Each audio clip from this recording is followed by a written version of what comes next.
murashaka gutatamurwa cyangwa babakome mu nda ingoma iri kwica amagini kubera ko nari kuvugira zino bici iniga zishaka udutunda ndazohereza ku gisimenti pisi simfite tayimu yo kuvuga kuri uwo mwanda uzame interview zabukoze abanzi bazaba bahasebeye ku maradiyo ku mateleviziyo bazagukina naragitiyo bahaye hemurene yago TV bazagusanga iwawe baje gushaka viyuzi babijyaho bigiye bahinzira aho bihiye imyaka ku isahane kurese n'amahane niba utabizi uzabibaza abana bo ku mihanda.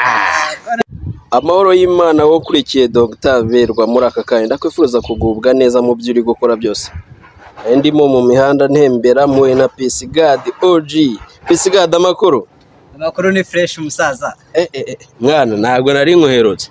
Ewana nsigaye nyine mba mugiye mu tuntu n'utundi nabizi ko nyine nsigaye narigize akasongoyeho ku mugezi. Ariko indirimbo ngo mwino minsi urimo uradukoma vya dance. Ewana ndimo ndabatamu mubu hari ingoma yamaze kugera hanze bita itaka kuri YouTube channel yanjye ya Peace God 250 nyine tu. Yego. Ahubwo umva yashaka gukora ikiganiro kigufi ariko ndashaka umaho ka sample gatoya kugira ngo n'abafana ba Berwa TV babe bajya kubikurikira kabisa. Ewana injana murenza itaka injana murenza itaka kubera kwanga kumva ukuri murashaka gatunda murashaka gutatamurwa cyangwa babakome mu nda ingoma iri kwica amagini kubera ko nari kuvugira zino bici iniga zishaka udutunda ndazohereza ku gisimenti pisi simfite tayimu yo kuvuga kuri uwo mwanda uzame interview zabukoze abanzi bazaba bahasebeye.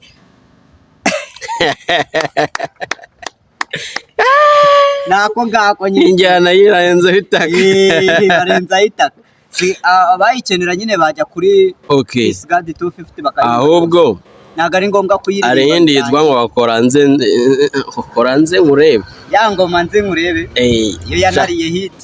Shaka ko dukubitiraho nanuza byibura abafana cyangwa abakunzi ba Dr Berwa byibura nabo babashe kuba korana unyemeza nzemera nze nkurebe korana unyemeza nzemera nze nkurebe korana unyemeza nzemera zagupostinga nakiguzi wamaye bazagupostinga nakiguzi wabahaye hirya no hino mu gihugu bazakumanika ku byapa ku maradiyo ku mateleviziyo bazagukina naragiti wabahaye hemurene yago TV bazagusanga iwawe baje gushaka viyuzi babijyaho bigiye bahinzira aho bihiye imyaka ku isahane kurese n'amahane niba utabizi uzabibaza abana bo ku mihanda. ufite inyana z'imbwa zihindire hari iyindi yitwa simukadi nayo imaze no kurebwa n'abantu benshi cyane kuri YouTube Peace God. Nabonye igeze mu bihumbi 4 ngira ngo niba atari bitanu hafi aho ngaho nyine tu. Ewana kuraje mwana. Ewana niko biba bimeze. Navuze ati wavugisha Peace God ngamutera Peace ngamubaza nk'amagambo 2-3 ayo ngayo banabaye ariko nyine ariko iriya ndirimbo itaka turayibakumbuje indirimbo imeze fresh nanjye nabyumvise kandi na benshi babyumvise. Peace God. Yes musirikare. Muri iyi minsi se nta bitaramuteganya mu kwa munani mfite igitaramo kimeze neza kizaba kirimo kiratwika kizabera no mu mujyi wa Kigali aho bita Ikinyinya inyumiriya. Nizere ko uzatanga amatariki nyine amatariki yo ngomba kuyatanga.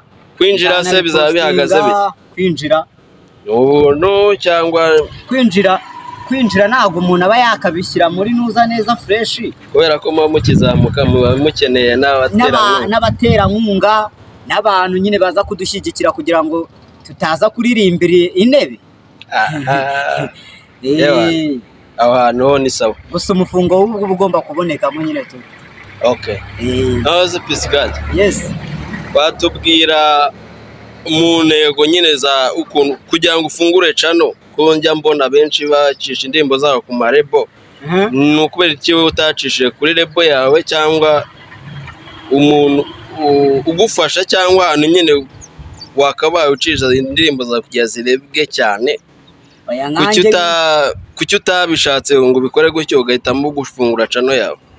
Kuba narafunguye channel yanjye nkashyiraho ibikorwa byanjye, ni ukuvuga ngo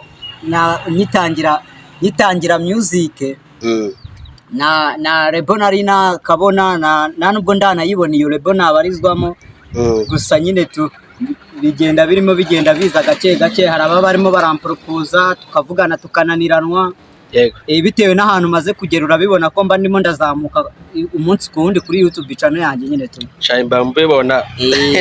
Ariko muziki benyara ivuye muzika uri umunyamakuru kubera iki waye? Iyi muziki ntago nayivuyemo, ndimo ndakora. Nimba nkubwira ngo ngiye gushyira indirimbo yanjye iri hanze bita Itaka, ajya kuri YouTube ukayireba, irimo irahatwika, ama views arimo araboneka, nkaza nkanajya no mu itangazamakuru nyine mu buryo bwo kuba urumva nimba mvuga Itaka ni mu buryo nanjye bwo kuba navugira n'abandi basani babona nyine naho kuvugira bafite. Ukomoje aho nashaka kubaza, hari abantu benshi basigaye bavuga ngo Peace God kuririmba byaramucanze, ajya mu nyamakuru nabyo biranga, none asigaye yahaye utuntu niba ari utumanyeri niba ari iki, ngo asigaye avugira abandi bahanzi, ngo abantu bakizamuka ngo arabavugira nawe utarazamuka kubera iki? Abantu batekereza ko natazamutse abo barimo barishuka. Nimba mfite abantu basaga nk'igihumbi na magana ngahe, hafi ibihumbi 200, iyo ndamutse nkuvuzeho hakavamo nk'abantu 100 bakakumenya, urumva mba nshyizeho itafari ku buzima bwawe. Ahubwo ikibazo kihabara igihe uvuga nk'umuntu na posting icyo kiganiro wenda wamuvuzeho, ariko bujya niwe urimo urihemukira, ntago aba ari njye wabarema ibyo ngombwa mba nabikoze nyine tu. Kubera iki ufata nk'umusitari nka Karoro ugeze mu 4,500 uri mu 1,700 800 pardon, ukajya ngo uri kumuvugira akaba yari ukuvugira? Karoro natangiye kumuvugira, Karoro TV natangiye kumuvugira biriya bihumbi atarabigira. Ubwo bivuga ntabwo yizamuye, ahubwo uri mu bantu bazamuye Karoro cyane rwose, kuko urebye naramuvugiye bituma ahita nazamuka, kuko yari afite imana idasanzwe nyine muri biriya bintu byiwe, yabikoraga fresh, ahita nyine afata imihanda. Unarebye ubu ngubu ntabwo nyikimuvugaho kuko yamaze kugera hagera. Foto ni igiki kuri wewe? Foto ndamwemera, ndi umufana we pe, arakubita indirimbo, araririmba fresh. Naranamupropoje ngamekora barayinyemerera, nuko nyine nanjye mba ndi mu tuntu n'utundi ko gukomeza kugenda nikaraga imihanda ndeba n'abandi basani bakizamuka n'iki kugira ngo mbashe kubagezaho amakuru ameze neza, ari update nyine to. Muri iyi minsi ugiye kuzamura nde, ni we muhanzi cyangwa umwana uri kubona ushaka kuvugira muri ino minsi? Muri iyi minsi umwana uri mu kazi uri kubikurikirana fresh bamwita Godson, ni umusani uri kubikurikirana fresh. Undi musani ushobora kuba yarabiretse nshaka gukompeka kabigarukamo, Sahibu Kawaida. Abo basani babiri kabisa mbona bafite tara bya hatari, bankombeka bya fresh ku buryo nshobora no kumenamo n'umufungo tugakorana na collab nyine tu. Peace God rero nari ntambutse abateka nze munyureho gatoya muvugisheho hagati aho ngaho. Udusoza ikiganiro nifuza ko waduha kandi ka kapera utarajya kwaho kapera. Nuwe muhanzi wumva nyine ukunda n'indirimbo ze mu bahanzi nyarwanda? Mu bahanzi nyarwanda ngiye burankunda Mukadafu. Ari akantu ka Mukadafu wadukubitiraho byiburaho? Ntago waba wemera umusani numara kumwemera. Let's go. Watu ukeneye imiya, urashaka gukora izina, urasabwa gukora bizima, ukareka ikigare cy'abikina. Nibanga mba ndimo nkwibira kugira ngo nakubona uzimira, wifirije amahoro n'imigisha yo kugira ngo ujye uhora wimikwa. Assalamu alaikum, amahoro y'Imana abe ku mageto. Niyo nyine tu nta byadaje uzaza. Nakandi waturangirizaho dusoza? Akandi se nduba nubwo twaganiriye bihagije nabatayemo fresh, ibintu ni fire nyine tu. Sawa, turi kumwe ndabifuriza kugubwa neza mwe mwamukurikiye Dr Berwa TV muri aka kanya ndi kumwe na Peace God OG. Ndagusaba ko wajya gukora subscribe kuri Peace God 250 kuri YouTube. Ciao ciao.